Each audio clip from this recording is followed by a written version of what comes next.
which is about quality control. So this is where we need to review their work.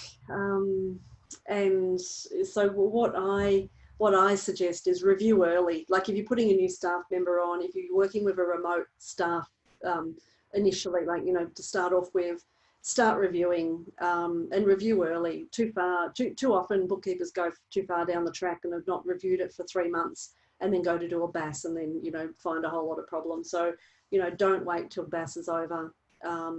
Keep up a regular review until you are comfortable with that person. If you now know that they are capable of so much of the work that they do, well then, you know, you don't need to be reviewing it so regularly.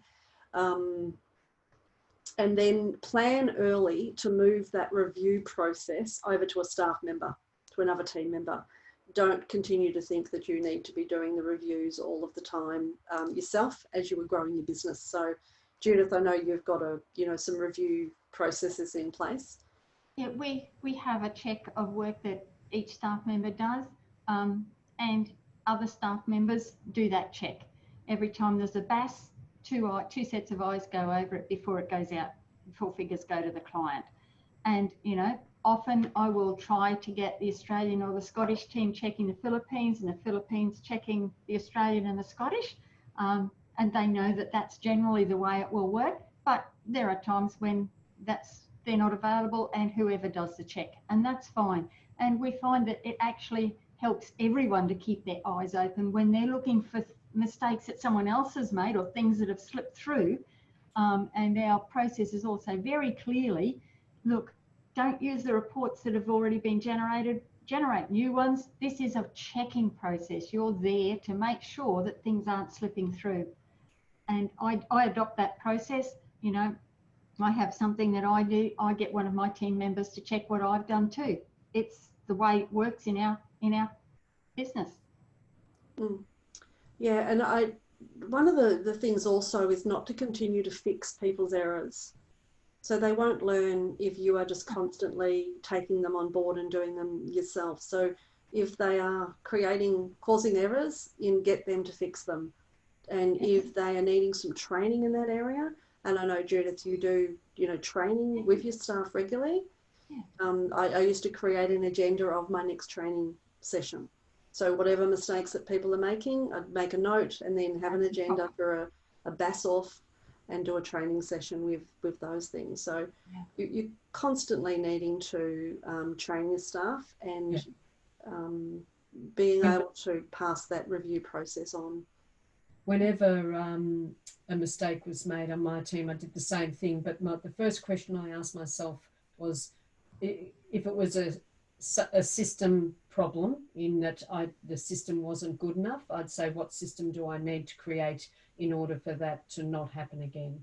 And the system could be some training. It could be looking at the client's manual, updating that. As you said earlier, Judith, that you found when another team member took over that the instructions weren't as clear because they come from a different way of looking at things and with fresh eyes as well. So it was always about, I mean, after you kind of did the tearing the hair out kind of thing, then it was like, okay, what system do I need to put in? Right, add this step in this checklist. Do something else, create a Loom video of the to demonstrate how that's done, and then provide them with further training if necessary. It's never a blame situation. It's always a how do we fix situation. How do we fix it? That's right. That's right. And you also do performance reviews regularly as well, Judith? Yes. Look, TOA have a great performance review anyway, but we then encourage as clients to discuss it with our team members, and the team members self-assess and then the client assesses it as well. So we've got, you know, the two sides, and we then have a discussion about it, and that has made things absolutely easy then for the staff to raise things with us. Whenever we go over there, we have a one-on-one with each staff member, and the sort of questions we ask is, how are things going with TOA? How are things going with your team members? You know, is there any problem there? Is there any training that you want to do that we haven't provided? And the other thing is, what are we doing as your bosses that is not helpful to you, and things that we can improve on? if you have that open communication with them regularly, and as Katrina said, with the Zoom chat rooms, we did that the other day with each of our staff members. We had a one-on-one session with them. It just means that you can keep those communication lines open, and they can tell you where they're having difficulty and what they need, what we can do to help them fix it. Mm. Yeah, awesome. I know, Nick, you've got a particular theory on the quality control, but what a successful day looks like. I love that idea. Yeah, so I think the quality control issue is that, you know, a lot of people point to, you know, remote teams or overseas teams as being, you know, quality's not always there, but it comes down to process and systems. And then it's like you've all mentioned, you know, having videos. If you, again, use Office 365, they've got a product that's included as part of that called Microsoft Stream, where you can keep all your training videos. So you would record now and you would just save. So you do that through Microsoft Teams, the chat channel, and then you'd save that video in Stream, and then you've got a library of videos. So every time you're training someone on it, record it, because then it's a training video. But for me, it's around quality comes back to, you know, what are the outcomes that you're expecting from a team member, and do they understand it? So we ask this question, and we try and educate our clients around this, is what is a successful day for every single team member in your business? Right from the receptionist right through to you as the owner. What does a successful day mean? And then what's a successful day for the business? And what that is building KPIs, and we call them lead and lag indicators. So what is a lead indicator? It could be the number of transactions that a bookkeeper reconciles per hour and the quality rate. And what does that contribute to? Well, the lag indicator is that gets a job out the door. It gets a BAS completed or whatever it is. So having very clearly set, from a performance management point of view, what we call an outcome profile, so that everyone knows what their job is, what are they focusing on within their role, and then having very clear KPIs that they can walk out at the end of the day and go, you know what, success today was I got the 5 BASs I needed to get done. And that meant that we invoiced X amount of dollars. Now, when I ask this question to most bookkeeping firms, you know, does every team member know what success is on a daily basis for both the individual and the business? I get this blank face looking at me. And, you know, it's not always easy, but, you know, you need to take that time so that people know what a win is for the day, you know, what success means, and just having those clearly mapped out along with the process and systems. Mm. Yeah, and it is important to have staff reviews. So not just, you know, the work that's going out on a daily, weekly, monthly basis, but also having that review and analysing the staff. And I like the idea, Judith, and I've set up some KPI reports for the people that I mentor, is getting them to self-assess first.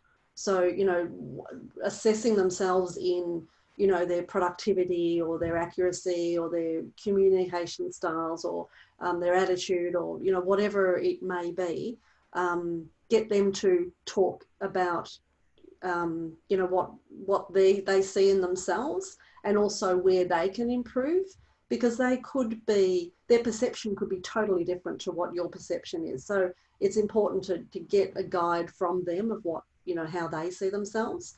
And they might be very critical on themselves too, where you might be able to cut them a break, and identify, you know, where they can improve, or, you know, what they need to work on.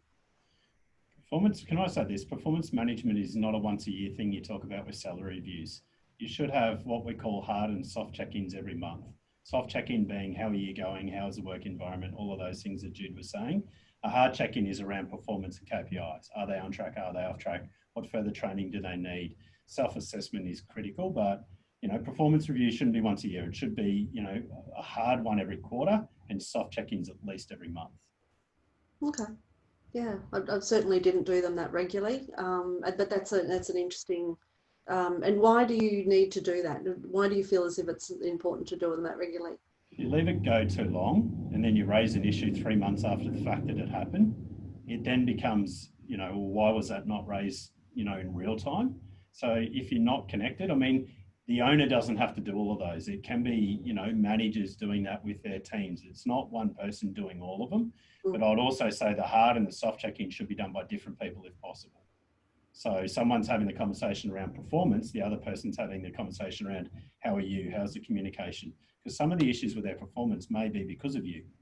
It may be because of the way that you're communicating, or you're just going, here's the work, get it done. Don't talk to me, I'm too busy. Now, I can't do my job if that's how you're communicating with me. So that's why we say the more regularly you can have these conversations, it doesn't have to be hours and hours. Like it could literally be a 15-minute meeting around how are you going? Are you on track with performance? Are you off track? If you're off track, what do you need to do? And then the full assessment can be done every quarter, every 6 months. But you should be having performance conversations, in my opinion, every month. Okay, that's a good point, especially when they are working remotely and you're not as in tune with, you know, what they're doing and their, you know, their attitude during that time as well. Yeah, I agree. Yeah, that's important. Ivy has mentioned in coaching, there's a saying, there's no such thing as failure, only feedback. So it takes away people feeling insecure. Yeah,